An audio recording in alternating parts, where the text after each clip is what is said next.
আসবে বিজয় রক্ত আর জীবনের বিনিময়। কথা বলেন ঠিক কিনা? ভয় পাইলে বিজয় আসে না। হাদির মতো বুক টান করে দাঁড়িয়ে যারা কথা বলে তাদের মাধ্যমে বিজয় অর্জন হয়।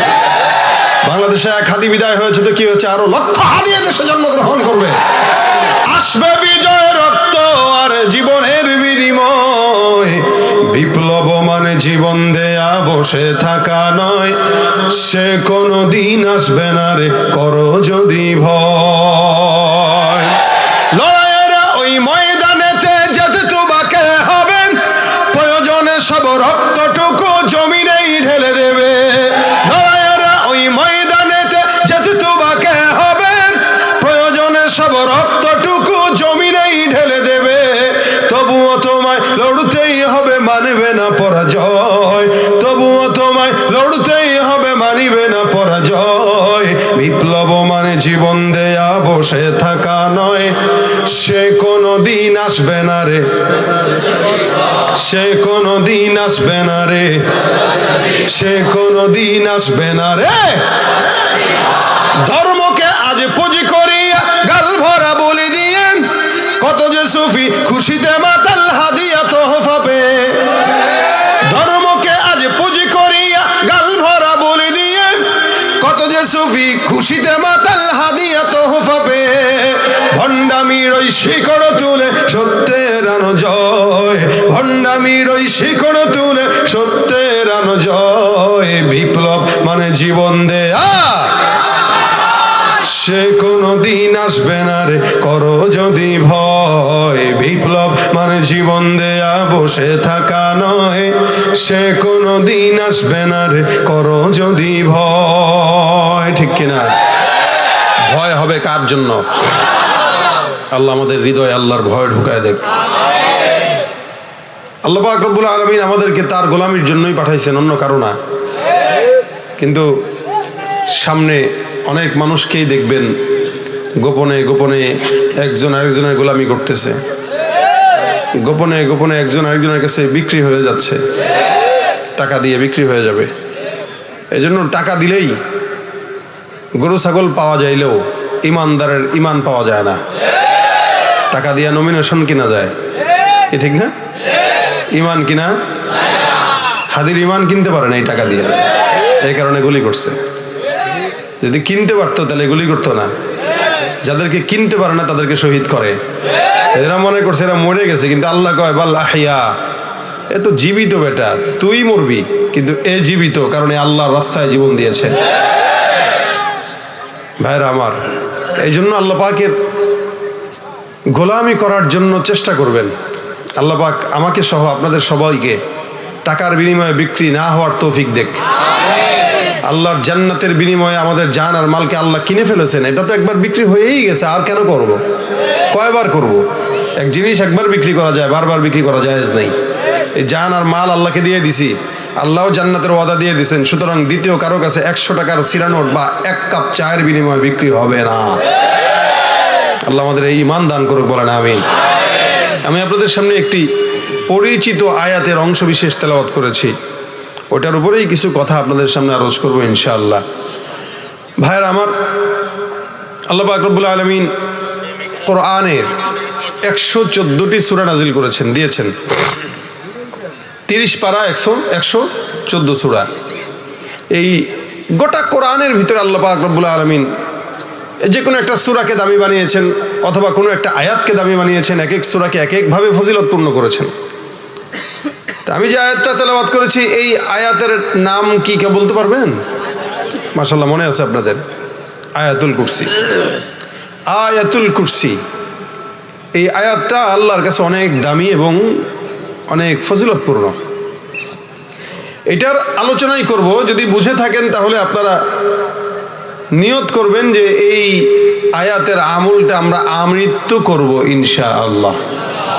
আল্লাহ তৌফিক দান করুন, আমৃত্যু করব ইনশাআল্লাহ।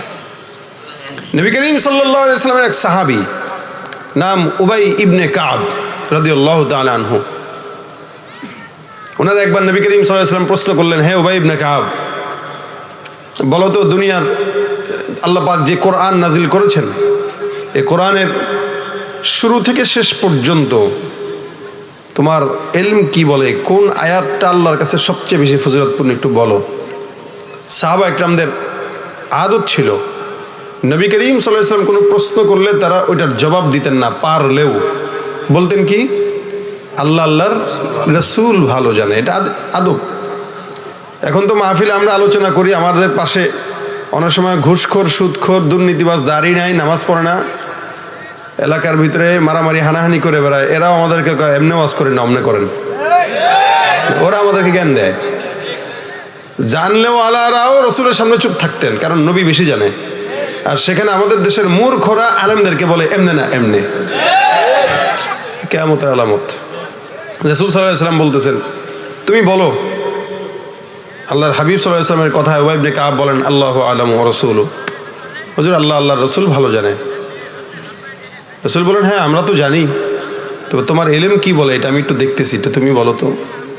রাসূল পরীক্ষা করতেছেন। উবাই ইবনে কাব বলেন, হুজুর আপনি যদি আমার ইলম যাচাই করতে চান, তাহলে আমার এই দুর্বল ইলমে আমার যতটুকু মনে হয়, কোরআনের সূরা ফাতিহা থেকে নিয়ে নাস পর্যন্ত যত আয়াত আছে সব আয়াতের ভিতরে আমার দিল বলে আয়াতুল কুরসিটা সবচেয়ে বেশি দামি আল্লাহর কাছে। এটা আবু উবাই ইবনে কাব তার দিলের কি বললেন, মতামত প্রকাশ করলেন যে আমার মনে হয় এটা বেশি দামি।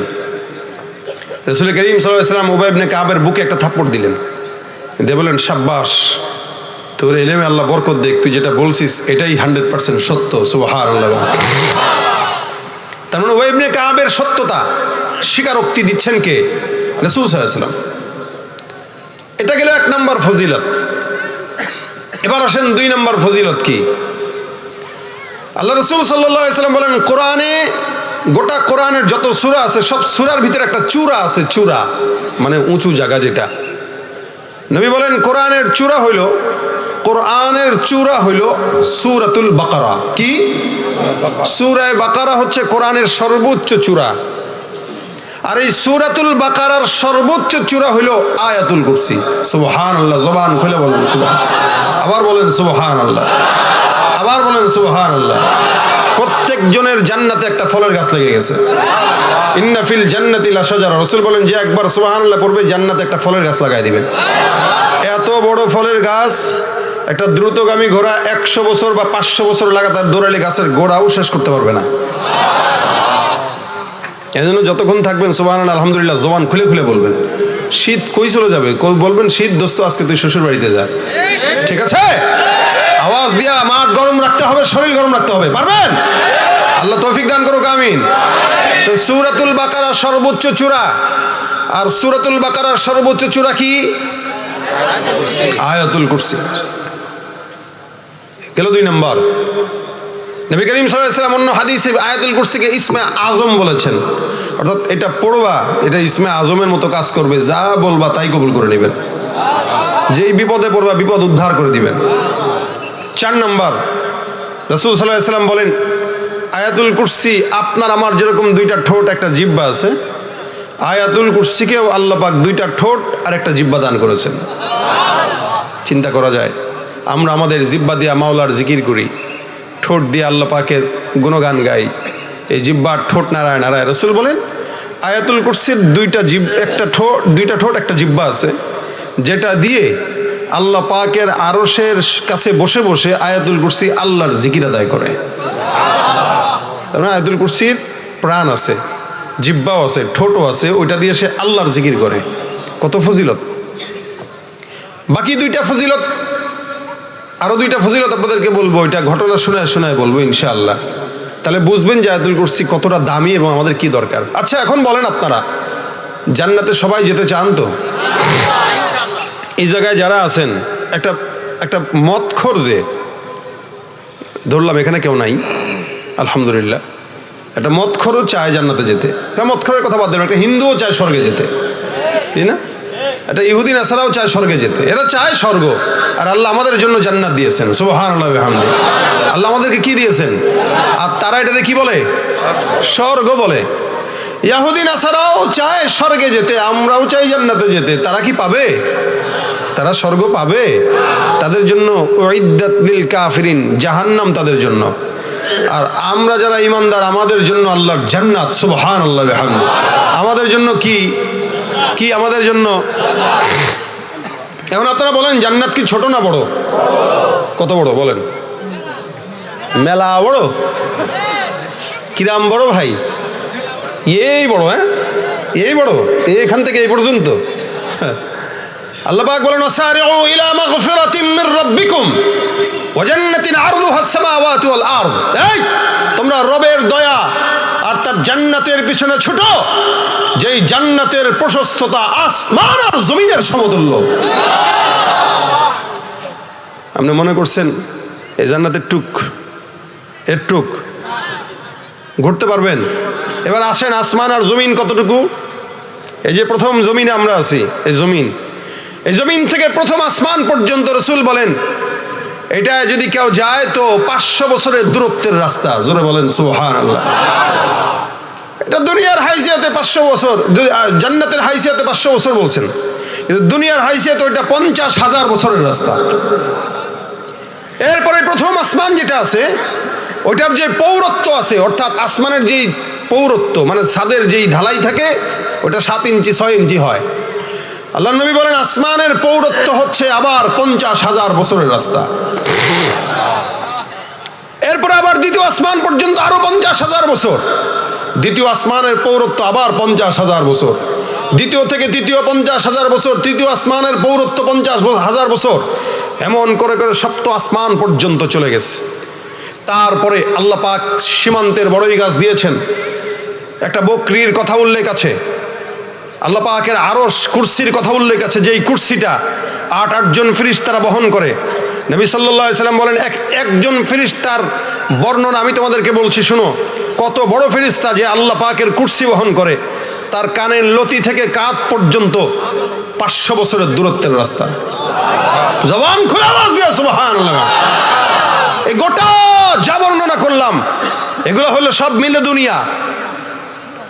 আল্লাহ পাক রব্বুল আলামিনের হাবিব বলেন একটা আদনা থেকে আদনা ইমানদারকেও আল্লাহ যেই জান্নাত দান করবেন ওই জান্নাতটা 10টা দুনিয়ার সমান একটা দুনিয়ার জান্নাত হবে। এই 10টা দুনিয়ার সমান একটা জান্নাত। কত বছরে ঘুরবেন? এই ঝিনেদা এলাকা হাট, এই 12 বাজার এলাকা আপনারা ঘুরে দেখছেন নি? কথা বুঝে না। এই 12 বাজার গোটা এলাকাটা ঘুরে দেখতে পারেন নাই, প্রত্যেক বাড়ি বাড়ি ঘুরতে পারেন নাই, অথচ সারা জিন্দেগি হেনেই কাটাই দিয়েছেন। ফকিন্নির জাত আমরা, এই কারণে পারি না। আর জান্নাতে যখন যাব আল্লাহর এই 10 দুনিয়ার সমান জান্নাত সবগুলা ঘুরবো। কয় বছরে? বলে সারা জিন্দেগিতে ঘুরবি, সারা জিন্দেগি, ব্যর্থ হওয়ার কোনো সুযোগ নাই। সুবহানাল্লাহ। এই জান্নাতে যেতে চান তো ইনশাআল্লাহ? গান শুই না, বাউলের গান শুই না, নাটক দেখা, বিড়ি টাইনা, গাঁজা খায়া, জিনা ব্যভিচার করে আল্লাহ আমাদেরকে ঈমানের সাথে জান্নাত দান করুক, বলেন আমিন।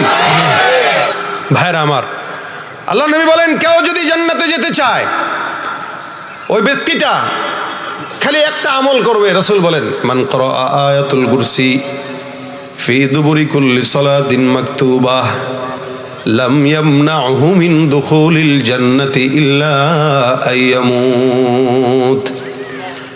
আমার নবী ডাক দিয়া বলেন শুনো, কোন ইমানদার বান্দা যদি ফজরের নামাজ, জোহরের নামাজ, আসরের নামাজ, মাগরিবের নামাজ, এশার নামাজ, 5 ওয়াক্ত ফরজ নামাজ যারা পড়ে, পড়ার অভ্যাস আছে নি আপনাদের? না, আমাদের দেশে তো নাই। না আছে, কইছে 2-4 জন যারা পড়ে তারা। আর যেগুলো পড়ে না এরা দূর, আমি নিজেই তো বাটপার পড়ি না, আমি কেমনে আছে কই। দেখেন আমাদের দেশে ফজরের নামাজে যদি নজর দেন দেখবেন ফজরের নামাজের লোক দেখলে মনে হয় এদেশে কোনো ইমানদার নাই, সব নাস্তিক। আর জুমার নামাজে লোক দেখলে মনে হয় এদেশে কোনো নাস্তিক নাই, সব ইমানদার। ফজরের নামাজের লোক হারিকেন দিয়া তালাশ করে পাওয়া যায় না, আর জুমার নামাজের ঠেলা ভিতরে জায়গা পাওয়া যায় না। কথা বলেন ঠিক কিনা? তুমি রমজান এলে রাখো না রোজা, দিনকে করো আঘাত, পয়সা কড়ির নেই তো অভাব, দাও না তো যাকাত। তুমি ইমানদারির বড়াই করো, নেই তোমার ইমান, তুমি ইমানদারির বড়াই করো, নেই তোমার ইমান। তুমি কেমন মুসলমান? তুমি নামাজের সাথে নাই পরিচয়, মানো না কোরআন, নামাজের সাথে নাই পরিচয়, মানো না কোরআন। তুমি কেমন কেমন মুসলমান। আওয়াজ কোথায় গেছে? হ্যাঁ, আওয়াজ কোথায় গেছে? চলে গেছে। আওয়াজ দিয়া, কেমন মুসলমান তুমি, কেমন মুসলমান তুমি, সুদের টাকায় প্রাসাদে গড়ো, ঘুষ ছাড়ো না, দিন দুঃখী না খেয়ে মরে খবর রাখো না, ঘুষ খেয়ে অবিচার করো সাজিয়া প্রধান তুমি, ঘুষ খেয়ে অবিচার করো সাজিয়া প্রধান তুমি, কেমন মুসলমান, কেমন মুসলমান, না খৌফে খুদা দিল মে है ना गैरत ईमान, कैसे मुसलमान है तुम, कैसे मुसलमान। মুসলমান হলে নামাজ লাগবে কি লাগবে না? আল্লাহ নামাজ পড়ার তৌফিক দেখ। নবী বলেন, কেউ 5 ওয়াক্ত নামাজের পরে একবার করে পড়বে। কি? আবার বলেন। পারেন? যারা পারেন তারা পড়বেন, যারা পারেন না তারা শিখবেন ইনশাআল্লাহ।